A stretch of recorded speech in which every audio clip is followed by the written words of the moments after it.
Students, आज के video में मैं आप लोगों को समझाऊंगा आयंस के बारे में, ठीक है। और हम लोग देखेंगे कि आयंस कैसे फॉर्म होता है, ठीक है। हम लोग क्लास 9 साइंस का चैप्टर 3 कर रहे थे, that is atoms and molecule. आज का वीडियो लेक्चर नंबर 8 है। इसके पिछले वीडियो में दैट इज लेक्चर 1 से लेकर लेक्चर 7 तक मैंने आप लोग को समझाया था कि एटम्स क्या होता है और उसके प्रॉपर्टीज के बारे में, और एटम कैसे डिस्कवर्ड हुआ वो भी मैंने आप लोगों को समझाया था, एक्सप्लेन किया था, ठीक है। और उसी के साथ साथ अभी तक हम लोग डेल्टन्स एटॉमिक थ्योरी वो भी पढ़ चुके हैं, और एटॉमिक मास क्या होता है वो भी मैंने आप लोग को एक्सप्लेन कर दिया था, ठीक है। तो अगर आपको सारा टॉपिक अच्छे से समझना है, ठीक है, तो आप लोग क्या कर सकते हो, उसको मेरे यूट्यूब चैनल में देख सकते हो, ठीक है। उसको मैंने अपने यूट्यूब चैनल में अपलोड कर दिया। और इसी के साथ साथ अभी तक हम लोग क्लास 9 साइंस का चैप्टर 1 एंड चैप्टर 2 मैंने अपलोड कर दिया, ठीक है। वो भी आप लोग अगर उसमें का टॉपिक, हर एक टॉपिक अच्छे से क्लियर करना है तो आप लोग उसको मेरे यूट्यूब चैनल में देख सकते हो, ठीक है। तो स्टार्ट करते हैं क्लास। यहाँ पे हम लोग सबसे पहले पढ़ेंगे, समझेंगे कि आयंस क्या होता है, ठीक है।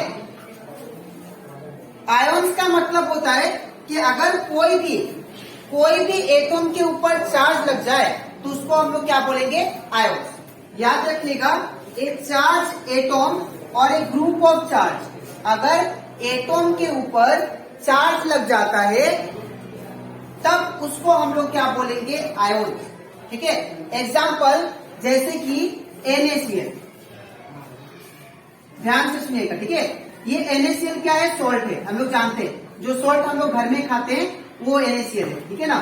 उसको जब हम लोग वाटर में डालेंगे, ठीक है ना, इसको जब NaCl को मैं वाटर में डाल दिया, ठीक है, उसको मैं वाटर के साथ डाल दिया, और डालने के बाद अगर मैं यहाँ पे 2 रॉड लगा के इलेक्ट्रिसिटी पास करूं, ठीक है ना, इलेक्ट्रिसिटी, इलेक्ट्रोलाइसिस जिसको बोलते हैं, ठीक है ना। इलेक्ट्रोलाइसिस का मतलब होता है कि कोई भी चीज को तोड़ना in the presence of electricity, ठीक है। तो अगर मैं यहाँ पे इलेक्ट्रोलाइसिस करूं, इलेक्ट्रोलाइसिस, तो ये जो आपको NaCl दिखाई दे रहा है ये टूट जाएगा, तो Na क्या हो जाएगा, Na का ऊपर प्लस आ जाएगा और Cl का ऊपर माइनस आ जाएगा, ठीक है। तो ये जो एटम के ऊपर जो चार्ज आ गया, ठीक है ना, इसको हम लोग क्या बोलेंगे, आयंस, ठीक है। तो ये होता है आयंस। आयंस का मतलब अगर कोई भी एटम के ऊपर चार्ज आ जाता है, चाहे वो नेगेटिव हो चाहे वो पॉजिटिव हो, तो उसको हम लोग क्या बोलेंगे, आयन। तो इसका नाम क्या हो गया, इसका नाम हो गया that is sodium ion, sodium ion. और इसको हम लोग बोलेंगे क्लोराइड आयन, क्लोराइड आयन, ठीक है ना। तो इसको हम लोग क्या बोलेंगे, आयन, ठीक है।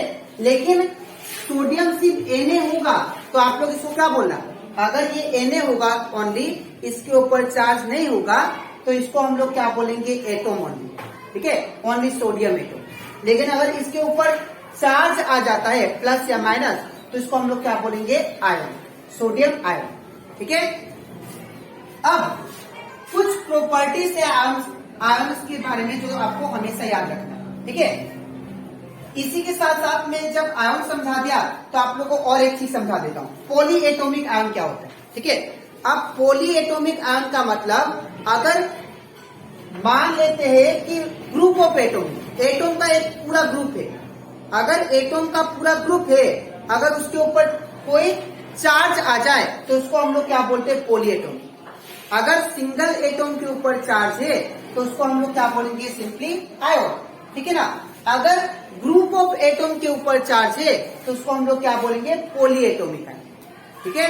यहाँ पे एग्जांपल दिया आप लोग को, देखिए NH4, यहाँ पे एक एटम है नाइट्रोजन, यहाँ पे हाइड्रोजन भी एटम है, तो एक ग्रुप ऑफ एटम होगा कि नहीं, है ना, एटम का ग्रुप हो गया, और इसके ऊपर क्या चार्ज है, एक चार्ज है, तो इसको हम लोग क्या बोलेंगे, पॉली एटॉमिक आयन, ठीक है। सिमिलरली इसमें देखिए आप लोग, नाइट्रोजन एक एटम हो गया, ऑक्सीजन एक एटम हो गया, तो ये 2 एटम हो गया, ग्रुप ऑफ एटम, तो दैट मीन्स इसके ऊपर भी चार्ज है, तो चार्ज हो गया, तो इसको हम लोग क्या बोलेंगे, that is poly atomic ion. तो कहने का मतलब, जब ग्रुप ऑफ एटम हो उसके ऊपर चार्ज हो तो आप लोग क्या बोलोगे, उसको पॉली एटॉमिक आयन। अगर सिंगल एटम के ऊपर चार्ज हो तो उसको आप लोग क्या बोलेंगे, ओनली आयन। ठीक है, अच्छा अब यहाँ पे आयंस का कुछ प्रॉपर्टीज लिखा है और आयंस कैसे फॉर्म होते हैं वो मैं बता रहा हूँ। ठीक है, पहला, इट में बी पॉजिटिव और नेगेटिव चार्ज। आयन याद रखिएगा वो पॉजिटिव भी हो सकता है, वो नेगेटिव चार्ज भी हो सकता है। ठीक है, आयन दो टाइप्स के होते हैं, एक पॉजिटिवली भी हो सकता है, नेगेटिवली चार्ज भी हो सकता है। ठीक है, अब जो पॉजिटिवली चार्ज होता है आयन, उसको हम लोग क्या बोलते हैं, दैट इज केटायन। तो इसको हम लोग क्या बोलेंगे, अगर ये पॉजिटिव चार्ज है इसका ऊपर तो इसको हम लोग क्या बोलेंगे, केटायन। ठीक है ना, क्या बोलेंगे, इसको हम लोग केटायन फॉर्म किया इसको, है ना। अब जो नेगेटिवली चार्ज होता है उसका नाम, दूसरा नाम क्या है, एनायन। तो पॉजिटिवली चार्ज को क्या बोलते हैं हम लोग, केटायन, और नेगेटिवली चार्ज को क्या बोलते हैं, एनायन। ये आप लोग याद रखिएगा। ठीक है, अब how ions are form, ions कैसे फॉर्म होते हैं वो आप बताता हूं। ठीक है, आयन्स तभी फॉर्म होंगे जब कोई भी एटम अपना इलेक्ट्रॉन को या तो लूज करेगा या तो एक्सेप्ट करेगा। तो जो इलेक्ट्रॉन को लूज करता है ना, जो अपना इलेक्ट्रॉन को लूज करता है, मैंने आपको लास्ट क्लास समझाया था इलेक्ट्रॉन, प्रोटॉन और न्यूट्रॉन क्या होता है, वो एटम का सब एटॉमिक पार्टिकल्स होता है। ठीक है ना, तो अगर कोई भी एटम अपना इलेक्ट्रॉन को लूज करता है तो उसके ऊपर पॉजिटिवली चार्ज आ जाता है। ठीक है, अगर कोई भी एटम अपना इलेक्ट्रॉन को गेन करता है तो उसके ऊपर नेगेटिव चार्ज आ जाता है। ठीक है, तो यहाँ पे याद रखिएगा, यहाँ पे अगर बात करें हम लोग कौन अपना इलेक्ट्रॉन को लूज करते हैं, तो याद रखिएगा जितना भी मेटल है ना वो अपना इलेक्ट्रॉन को लूज करते हैं। तो ये Na क्या है, एक टाइप का मेटल है। तो Na जब अपना एक इलेक्ट्रॉन दे देगा किसी को, ठीक है ना, तो इसके ऊपर क्या आ जाएगा, प्लस चार्ज आ जाएगा, मतलब पॉजिटिव वाला काम किया इसने, देखिए। ठीक है ना, तो ये जो आया, ये आयन कैसे फॉर्म हुआ, जब ये अपना इलेक्ट्रॉन को लूज किया, क्या किया, लूज किया।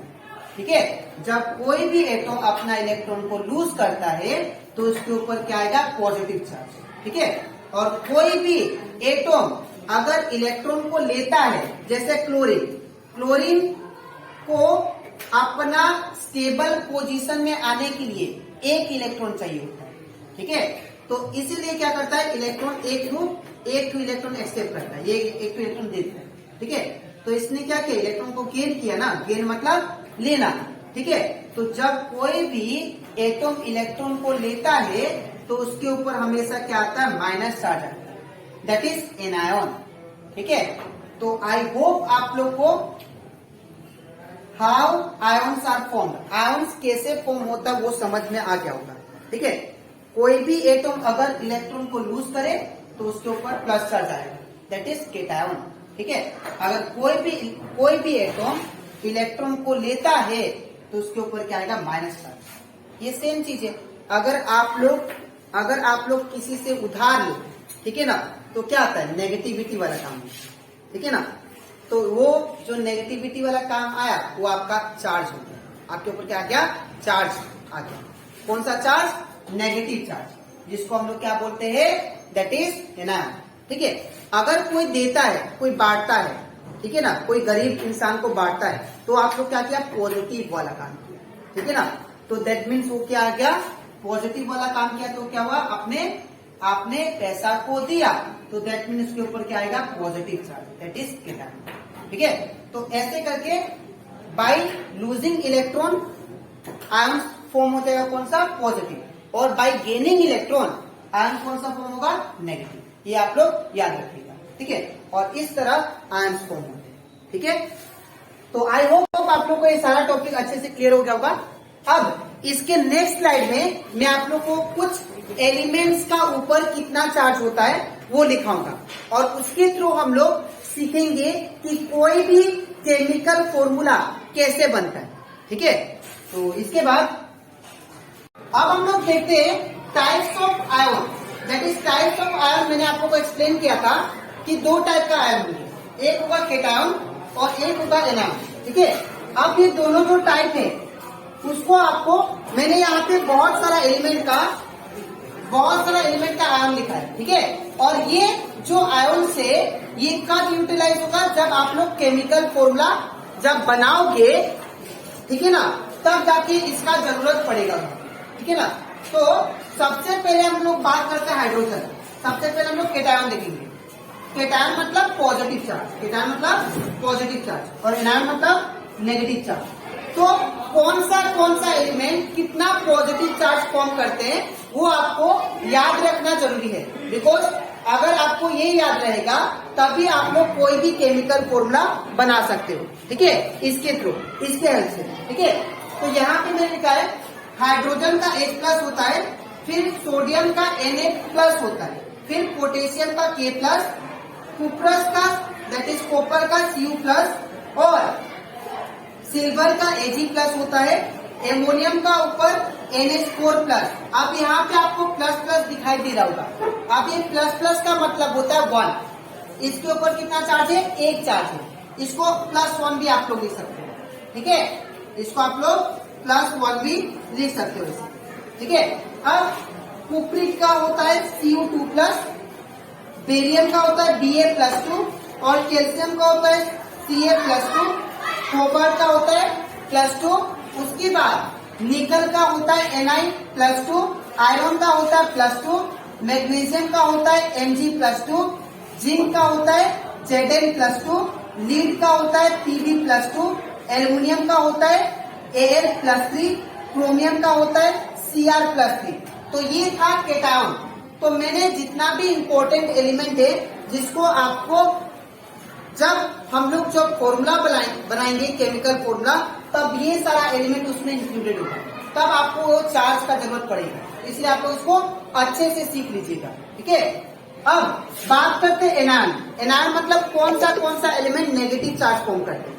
तो ये जितना भी था ये सारा मेटल थे। तो मैंने आप लोग को समझाया था कि मेटल हमेशा पॉजिटिव चार्ज फॉर्म करता है, और कितना फॉर्म करता है वो मैंने लिख दिया, ठीक है। अब बात करते हैं ना, एनायन जो होता है, एनायन कौन फॉर्म करते हैं, नॉन मेटल, जो कि इलेक्ट्रॉन को देते हैं, है ना। तो इलेक्ट्रॉन को लेते हैं। तो जो इलेक्ट्रॉन को लेते हैं वो क्या करता है, नेगेटिव चार्ज फॉर्म करता है, इलेक्ट्रॉन को जो लेता है, ठीक है। तो यहाँ पे fluorine that is fluorine F-1, chloride Cl-1, bromide Br-1, iodide I-1, hydride H-1, hydroxide OH-1, bicarbonate SCO3-1, nitrate NO3-1, acetate CH3COO-1, sulphide S-2, oxide O-2, carbonate CO3-2, और sulphide SO3-2, sulphate SO4-2-, फोस्फाइड P-3, nitride N-3, phosphate PO4-3, फोस्फाइड PO3-3, ठीक है ना। तो ये था anion. अब इसके I hope आप लोग को टाइप्स ऑफ एनायन और एनायन का कंसेप्ट अच्छे से क्लियर हो गया होगा, ठीक है। केटायन कौन फॉर्म करता है, जो अपना इलेक्ट्रॉन को लूज करेगा, जो अपना इलेक्ट्रॉन को दे देगा तो वो पॉजिटिव चार्ज फॉर्म करेगा, ठीक है। तो ये सारा जितना भी एलिमेंट है ये अपना इलेक्ट्रॉन को दे देते हैं, ठीक है, इसलिए पॉजिटिव चार्ज है इनके ऊपर। और ये जितना भी एलिमेंट है ये क्या करते हैं, इलेक्ट्रॉन को ले लेते हैं, इसलिए इसके ऊपर नेगेटिव चार्ज है, ठीक है। तो ये कंप्लीट हो जाता है हमारा आयंस का टॉपिक। अब इसके नेक्स्ट वीडियो में मैं आप लोग को समझाऊंगा कि केमिकल फॉर्मूला कैसे लिखते हैं और कैसे हम लोग लिखेंगे थ्रू दिस कंसेप्ट। आयन का हेल्प से, आयन को यूटिलाइज करते हुए हम लोग केमिकल फॉर्मूला कैसे बनाएंगे वो मैं नेक्स्ट वीडियो में, दैट इज लेक्चर नंबर 9 में समझाऊंगा, ठीक है। तो आज के लिए इतना ही, मिलते हैं नेक्स्ट वीडियो में, तब तक थैंक यू।